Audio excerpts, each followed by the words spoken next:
Cek cek cek cek cek cek cek cek cek. Halo sobat ini, gas lagi dah Shenlang. Dan seperti biasa, yang mau bantuin bayar cicilan laptopku bisa banget lah baca di deskripsi. Dan yang lainnya juga tolong dibantu like dan juga komen aja supaya kita bisa upload lancar terus setiap harinya. Waduh.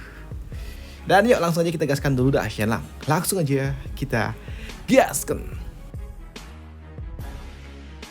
Mereview sedikit dari part sebelumnya. Saat ini Zhang Choi dia pun menghadiri pesta perjamuan yang telah diadakan oleh seorang pejabat daerah, pejabat kota. Dan di sini di dalam acara perjamuan, Zhang Choi dia pun melihat kalau ternyata ramai juga yang datang di dalam acara perjamuan. Dan setelah Zhang Choi datang, tentunya pesta ini langsung dimulai. Dan di dalam acara perjamuan tentunya langsung dibuka dengan acara hiburan.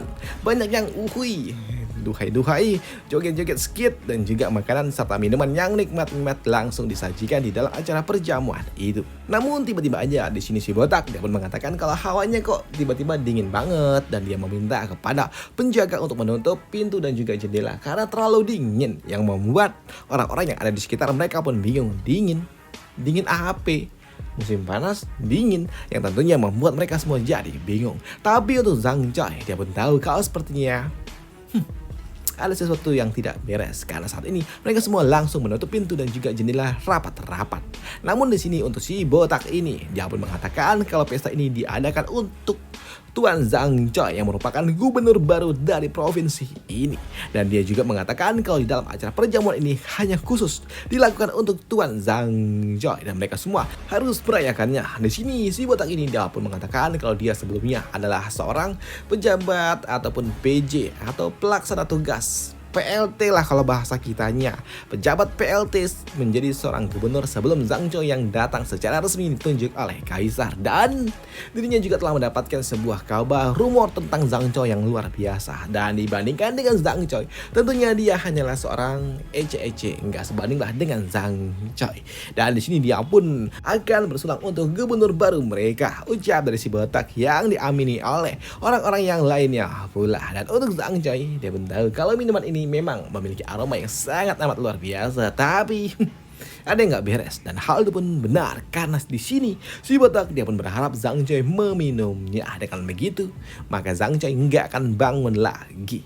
Namun untuk Zhang Choi dia pun mengatakan kalau ini memang sangat amat luar biasa, aromanya enak, tapi sayangnya ini beracun, ucap dari Zhang Choi sembari membuang air itu. Dan benar saja sepersekian detik setelah itu tiba-tiba aja muncul para agen yang langsung mengincar Zhang Choi. Tapi tentunya Gak semudah itu untuk dapat menaklukkan Zhang Choi. Walaupun saat ini memang banyak sekali para agen yang telah disiapkan oleh keluarga Su untuk menyingkirkan Zhang Choi. Bahkan hampir semuanya perlengkapan ini disiapkan oleh mereka untuk dapat menyingkirkan Zhang Choi. Tapi untuk Zhang Choi saat ini dia hanya bersama dengan Nona Ningji, dan dengan kemampuan yang dimiliki oleh Nona Ningji yang merupakan seorang master seni bela diri ataupun Grandmaster, tentunya mudah saja bagi dirinya menyingkirkan orang-orang itu. Namun untuk si botak di sini dia pun panik dan dia meminta kepada seluruh pasukan reguler untuk segera menyingkirkan Zhang Choi.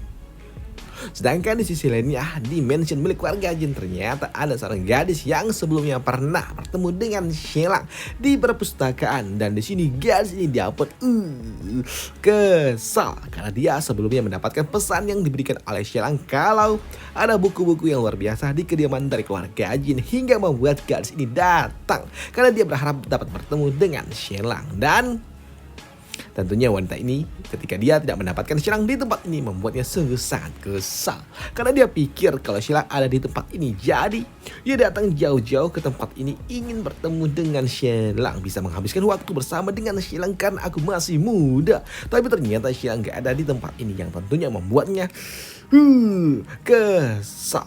Dan dia pun kini hanya bisa melampiaskan amarahnya kepada para pelayan yang ikut bersama dengan dirinya karena mereka mendapatkan buku yang diberikan oleh keluarga Jin. Dan di sini untuk gadis ini meminta kepada pelayan untuk segera tulis cepat menyalin semua buku-buku itu, ucap dari gadis itu yang repet-repet aja. Dan di sini gadis ini dia pun kesal karena dia sudah beberapa hari di tempat ini tapi Shenlang gak kembali pulang dan itu membuatnya bosan dan ia ingin bertemu dengan patria keluarga Jin untuk pamit pulang, ucap dari gadis ini yang kesal.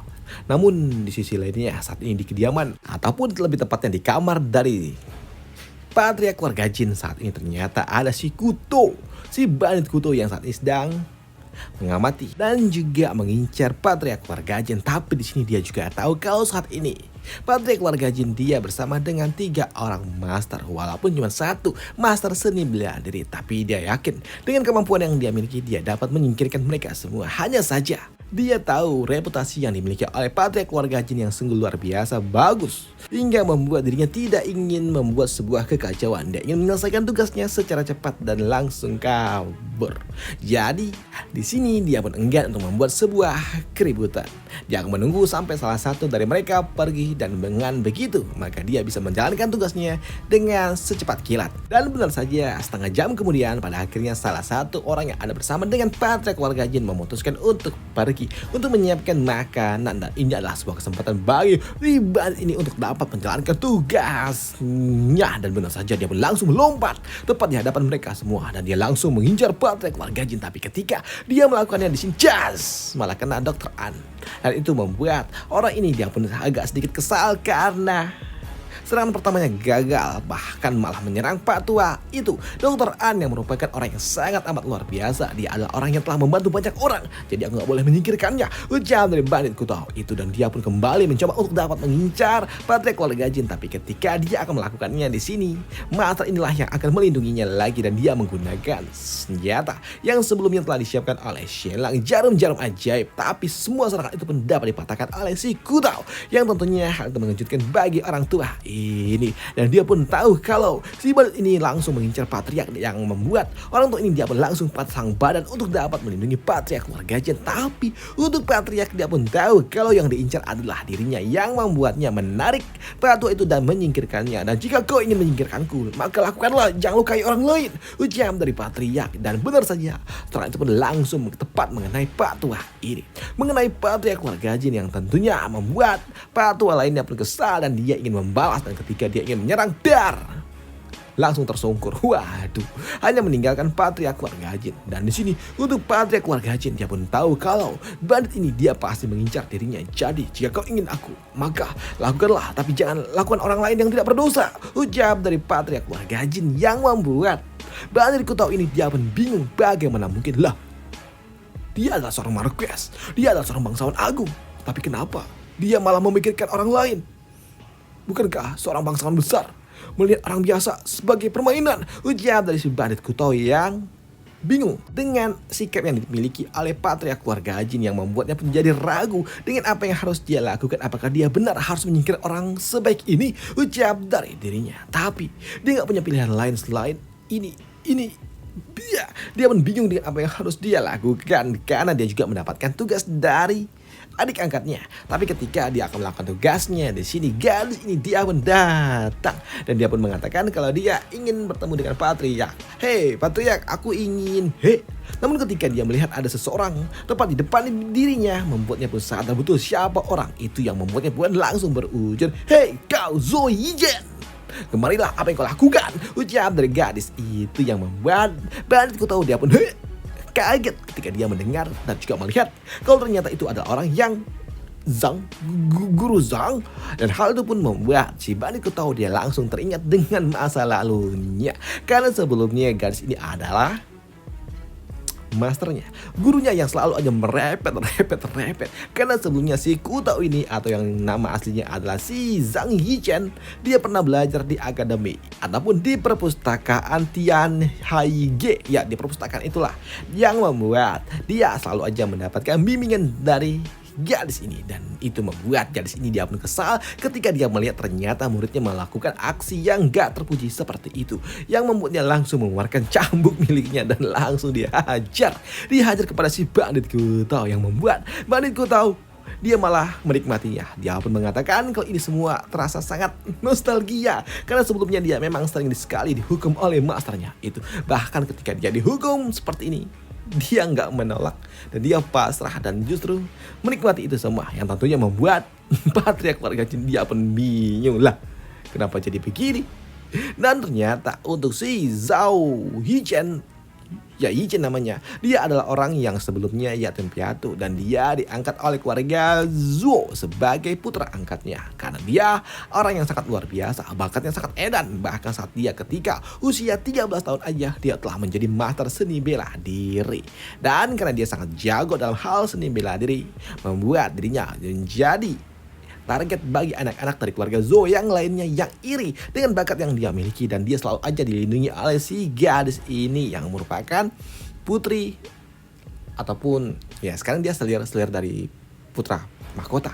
Namun sebelumnya dia adalah seorang adik angkatnya, dan karena gadis ini yang selalu aja melindungi dirinya membuat Zhao Yichen dia ini jadi jatuh hati kepada adik angkatnya itu.